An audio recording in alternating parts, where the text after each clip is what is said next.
ओम नमः शिवाय। सभी व्यूअर्स को धन्यवाद करते हुए आज मैं एक और वीडियो आपको इस बारे में बताना चाह रही हूँ कि अब आने वाला 2024 है, किस किस राशि वालों के घर में शहनाई गूंजेगी।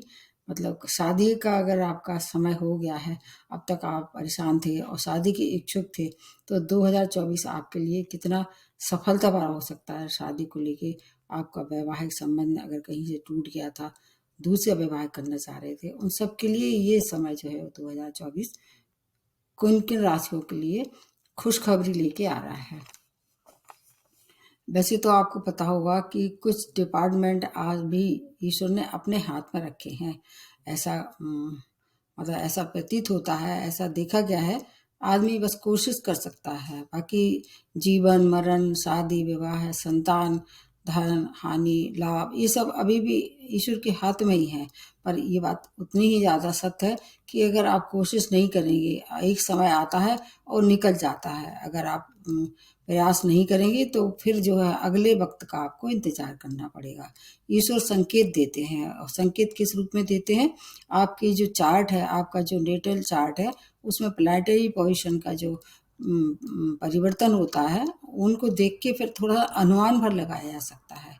शेष ऊपर वाले पे छोड़ देना चाहिए, चिंता मुक्त हो जाना चाहिए। समर्पित करके ही आपको सब कुछ प्राप्त हो सकता है। तो एस्ट्रोलॉजी के हिसाब से अगर देखें तो 2 ग्रह ऐसे होते हैं जो आपको ये वैवाहिक जीवन और विवाह के लिए उत्तरदायित्व रखते हैं। अगर कन्या है तो आपके लिए बृहस्पति बहुत अच्छा प्रबल होना चाहिए, और सप्तम भाव से अगर उसका कहीं से कहीं कनेक्शन होना चाहिए, तब आपका विवाह अच्छा होगा। और आपका वैवाहिक जीवन अगर देखें तो शुक्र से ज़्यादा रहता है प्रेरित। विशेष तौर से जो मेल हैं, जो पुरुष हैं, उनके लिए शुक्र की शुभता देखी जाती है। बृहस्पति के लिए, वैसे बृहस्पति दोनों के लिए देखे जा सकते हैं, लेकिन विवाह कराने में सबसे ज़्यादा अगर भूमिका है तो बृहस्पति की है। आपको पता होगा 2024 में जो बृहस्पति की पोजीशन होगी, उसके वीडियो में वैसे अलग अलग राशि के लिए भी बना रही हूँ। इसमें केवल मैं उन राशियों के बारे में जिक्र करूँगी जिनकी संभावना ज़्यादा है। कोशिश करेंगे तो उन्हें सफलता मिलने वाली है। अभी जो है बृहस्पति चल रहे हैं मेष राशि में, और फिर वो लगभग ये आपका अप्रैल के लास्ट तक रहेंगे। मई से अपनी राशि बदल के फिर वो वृष राशि में प्रवेश करेंगे, जो कि इनकी शत्रु की राशि है। लेकिन चूंकि ये वृष राशि भी किसकी, शुक्र की राशि है। नैसर्गिक रूप से बृहस्पति और शुक्र दोनों ही शुभ ग्रह में इनकी गिनती होती है। अब इसमें बृहस्पति के लिए एक खास बात यह है कि इनके पास 3 दृष्टियों का वरदान है। जिस भाव में ये बैठते हैं उस भाव की थोड़ी शुभता कम करते हैं, उस भाव की शुभता को थोड़ा सा कमी लाके, लेकिन इनकी दृष्टियों में जो अमृत है वो किसी और ग्रह में नहीं है। तो अगर सप्तम भाव को रिलेट करके देखें, बृहस्पति को रिलेट करके देखें, तो इसमें मतलब 2 तरह का प्रभाव होंगे। जैसे कि आपको अप्रैल तक, मतलब मई के पहले तक के थोड़े सा अलग राशियों को मतलब शुभता मिलेगी विवाह को लेके, और फिर अप्रैल से लेके मई से, मतलब मई से मान के चलिए आप, मई से लेके और अगला जो इनका परिवर्तन होगा वो होगा अभी 24 से लेके लगभग 13 या 12 महीने ही रहते हैं। बीच में मार्गी और बकरी भी होते रहते हैं, लेकिन चूंकि राशि तो नहीं बदल देते हैं, इसके लिए अगले जो 2025 तक का समय है, कुछ राशियों को अभी 24 में ही ये अच्छे फल देंगे, कुछ राशियों को थोड़ा सा इंतजार कराना पड़ने वाला है। मार्गी और बकरी का मैं आपको अलग से बताऊंगी। अभी केवल मैं उन राशियों के सौभाग्य के बारे में बता रही हूँ। इसमें एक अच्छी बात है कि अब तक ये बहुत कमज़ोर स्थिति में थे बृहस्पति, क्योंकि राहु के साथ इनकी युति बनी हुई थी। अब राहु ने इनका साथ छोड़ दिया है, ये स्वतंत्र रूप से अपने फल देने के लिए सक्षम हो चुके हैं अभी ये 30 अक्टूबर से। और फिर 30 अक्टूबर से मई तक का समय अलग राशियों के लिए सुफलदायक होगा। अब कहीं भी ये बैठे हों, अगर इनकी 5वीं और 7वीं और 9वीं दृष्टि अगर आपके सप्तम भाव पे पड़ रही है, या ये सप्तम भाव में ही आ रहे हैं गोचर में, तब आपको निश्चित रूप से विवाह इस समय ये करा के ही जाएंगे। अगर आप कोशिश करें, प्रयास करने के पहले कुछ नहीं हो सकता है। उसमें मैं उपाय भी बताती जाऊंगी, जिस राशि के लिए बता रही हूँ उसके लिए उपाय के लिए केवल विवाह के लिए है। इनमें से ये इस समय जहाँ तक मेरा अनुमान है 8 भाग्यशाली राशियाँ ऐसी हैं जिनका विवाह अब से लेके और अगले 2025 तक बताऊं, क्योंकि वे 2 भागों में इसका देखा गया है ना कि 2 तरह के प्रभाव रहेंगे। सबसे पहले नंबर 1 जो राशि बनती है मेष राशि, आपके अभी लग्न में ही चल रहे हैं तो आपके लिए ये समय ज़्यादा अच्छा है, मई तक का समय। जब लग्न में बृहस्पति होते हैं तो इनकी दृष्टियाँ कहाँ पड़ेंगी, एक पंचम पे पड़ेगी, एक सप्तम पे और एक नवम पे। बहुत अच्छा सौभाग्य है, चारों तरफ से शुभ सूचना प्राप्त होगी। आपके अगर प्रपोजल आते हैं स्वीकार कर लीजिए। आपके लिए शिक्षा, संतान और विवाह के लिए मैं बता रही हूँ विशेष तौर से अच्छा जीवन साथी आपको मिलेगा और वैवाहिक संबंध भी अच्छे और मधुर लंबे समय तक रहने वाले हैं। अगर ऐसा लगता है कि कोई मतलब किसी और का अकारक ग्रह की वजह से रोड़े आ रहे हैं तो उसको क्या करना है आपको विष्णु भगवान की प्रार्थना करके उनको गुड़ का भोग लगाते रहना है जब तक आपका विवाह नहीं हो जाए। निश्चित रूप से फिर विवाह संपन्न होगा। तो मेष राशि के लिए क्या है अभी जो 30 अक्टूबर से लेके और 1 मई तक का समय विवाह के योग्य कोशिश करें, निश्चित रूप से उसमें सफलता मिलेगी। अब दूसरी जो राशि है आपके वृषभ राशि, आपके अभी तो चल रहे हैं जहाँ उससे आपका विवाह नहीं होगा, लेकिन जब 1 मई के बाद ये अपनी राशि बदल के आपकी राशि में प्रवेश करेंगे, लग्न में आ जाएंगे, तब आपके लिए समय बहुत अच्छा है। क्योंकि एक दृष्टि जो इनकी पड़ेगी आपकी सप्तम भाव पे पड़ी, तो उससे आपको क्या होगा, आपका वैवाहिक जीवन भी अगर खराब हो रहा था उसमें मधुरता आएगी। और अगर अविवाहित थे, विवाह के इच्छुक थे और चारों तरफ से आपको प्रपोजल आ रहे हैं, स्वीकार कर सकते हैं। वो 13 माह है आपके लिए, अगले 13 माह मई से लेके अगले मई तक का समय, अभी 24 से लेके 25 तक का समय लगभग आपके लिए विवाह के लिए अच्छा है, वैवाहिक संबंधों के लिए अच्छा है, संतान सुख के लिए भी, शिक्षा में अगर है शिक्षा के लिए भी श्रेष्ठ समय है। मैं थोड़ा संक्षेप में बता रही हूँ। अगर फिर भी अगर ऐसे लग रहा है कि नहीं हो पा रहा है, बहुत रोड़े आ रहे हैं, आपको क्या करना है कि अपने बृहस्पति की केले की पूजा करते रहिए और अगर हो सके तो घी का दीपक जलाते रहिए दुर्गा जी के सामने। तो ये भी एक अच्छा रेमेडी है। उसकी रेमेडी मैंने और भी बनाई है, पर आपके लिए ये रेमेडी काफ़ी सूटेबल रहेगी। पंचामृत का प्रसाद लगाते बीच बीच में आप लगाइए, बृहस्पति के दिन लगाइए तो और ज़्यादा शुभ रहेगा। तो ये 2 राशि। अब उसके बाद तीसरे नंबर की जो राशि है वो मिथुन राशि।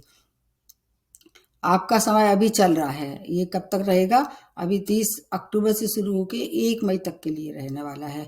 आप अगर कोशिश करते हैं अभी आप 1 मई तक, तो आपके लिए समय बहुत अच्छा है। क्योंकि इसमें क्या है कि जब ये आ रहे हैं तो नवम दृष्टि का फायदा हो रहा है। गुरु की जो नवम दृष्टि है आपके जहाँ पड़ रही है उससे विवाह संपन्न होने वाला है।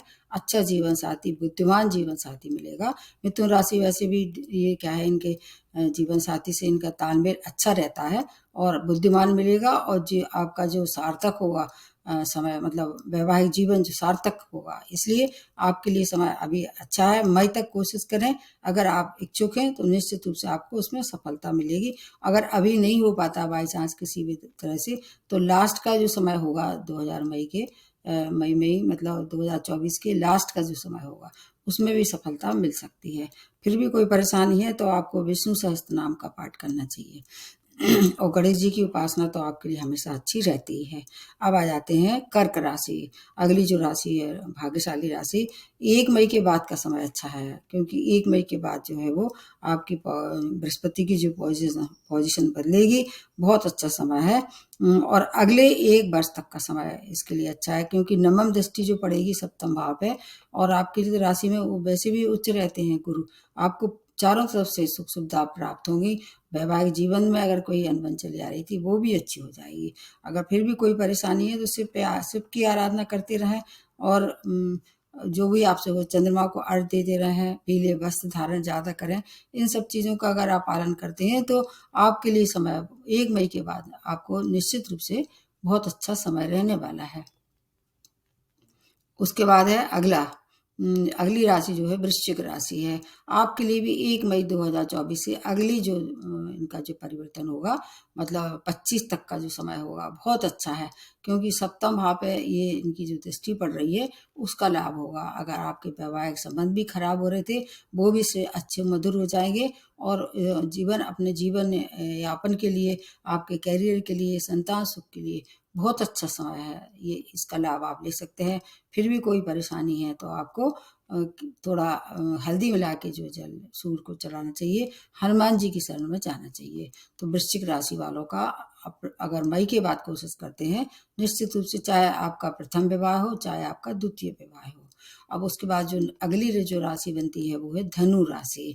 धनु राशि आपके अभी तो जहाँ चल रहे हैं वो समय अच्छा नहीं है, लेकिन हाँ, मई के बाद का समय बहुत अच्छा है। 1 मई के बाद अगर नवम दृष्टि का लाभ आपको मिलता है, आपके लिए ये संभावना बढ़ा देता है शादी की और वैवाहिक संबंध में सुधार की। और अगर कोई परेशानी है किसी भी तरह से, तो आपको पीले वस्त्र धारण ज़्यादा से ज़्यादा करना चाहिए, केसर का तिलक लगाना चाहिए, और अगर हो सके तो केले का जो पेड़ होता है उसकी भी पूजा कर सकते हैं बृहस्पति के दिन। बृहस्पति का आप किसी भी तरह से उपासना करते हैं तो आपका 1 मई के बाद जो है वो विवाह संपन्न होने तय है। उसके बाद जो अगली राशि बनती है भाग्यशाली कुंभ राशि है। आपके ये अभी 1 मई तक का समय बहुत अच्छा है, और उसके बाद फिर 1 मई के बाद का समय उतना अच्छा नहीं है, क्योंकि अभी जो बन रही है दृष्टि आपके जहाँ पड़ रही है तीसरे भाव में, तो आपकी जो सप्तम दृष्टि इनकी जो पंचम दृष्टि वो पड़ रही है आपके सप्तम भाव पे। क्योंकि दृष्टियों का ही तो मैं बता रही हूँ, सब खेल दृष्टियों का ही है। तो आप चाहें तो अभी 1 मई तक का समय है, आप इसका लाभ ले सकते हैं। और अगर कोई परेशानी है भी तो आपको केले का प्रसाद चढ़ाना चाहिए। केले खाना नहीं है, प्रसाद चढ़ाना है, और पीले वस्त्र धारण आपको भी करना चाहिए। आपके पर अभी 7.5 भी चल रही है, तो थोड़ा सा आपको शनि का भी जो मैं बताई रेमेडी वो भी करते रहें। अब लास्ट में जो बनती है शादी के लिए मीन राशि है। आपके भी अभी क्या है, अभी तो जहाँ चल रहे हैं वो अच्छा नहीं है, लेकिन 1 मई के बाद का समय आपके लिए काफ़ी अच्छा है, क्योंकि 1 मई के बाद जैसे ये अपनी इनकी जो दृष्टि होगी उसका लाभ मिलेगा। चारों तरफ से आपको सुख समाचार मिलेंगे। अगर वैवाहिक जीवन भी कहीं ऐसा लग रहा था कि मधुरता में कमी आ रही है, ढेर सारी उपलब्धियां विवाह से, विवाह जीवन साथी का भी अगर कहीं उन्नति रुकी थी वो भी अब उन्नति भी होगी। पूरा जीवन जो है वो काफ़ी कुछ संपन्नता से भरा होगा। अगर फिर भी कोई परेशानी है तो पीले फूल चढ़ाएं। पीले फूल में आप कोई से भी ले सकते हैं। कोशिश ये करें कनेर के फूल ना लें, कनेर के फूल उतने अच्छे नहीं होते, लेकिन अगर नहीं मिलते हैं तो फिर जो मिल जाए उनका भी आप उपयोग कर सकते हैं। इसमें इसलिए बताया क्योंकि जो बृहस्पति है वो अपनी राशि बदलेंगे और उनकी दृष्टियों का लाभ कुछ राशियों को मिलेगा। कुछ राशियां आज भी अभी नहीं है, उन राशियों को अगली वीडियो में बनाई। जो राशि छूट गई है उनका क्या उपाय हो और कैसे वो विवाह उनका हो सकता है 2024 में। आज यही समाप्त करते हुए नमस्ते और धन्यवाद।